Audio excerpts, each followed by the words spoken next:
వేసిన గొంకలు అక్కడే ఉంది. ఆయన గొప్పతనం చెప్పుకుంటాడు, జగన్మోహన్ రెడ్డి గారు నాకు 6 ప్యాక్ ఉంది అని. ఈయన చెప్పుకుంటాడు నేను బాహుబలి అని చెప్పి. అరే దాన్ని 145 మీటర్లు ఎత్తు కడతనావా లేదా? దాని గురించి ఇది లేదు.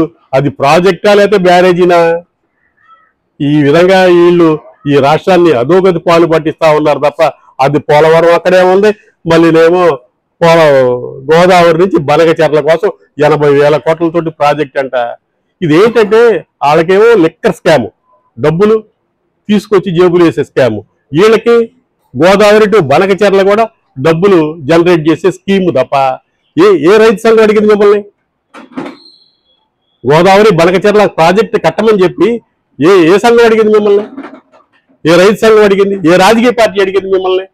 ఏ ప్రజలు అడిగారు మిమ్మల్ని? అరే ఒక బేసిన్ నుంచి ఇంకో బేసిన్ తీసుకెళ్తావు, ఉన్న బేసిన్లో ప్రాజెక్టులు కట్టలేకపోతున్నావా నువ్వు? ఇది మంచి పద్ధతి కాదు. మీరందరూ కూడా మీ సహాయాన్ని, మీ సహకారాన్ని, మీడియా సహకారాన్ని కాంగ్రెస్ పార్టీ అర్థిస్తా ఉంది.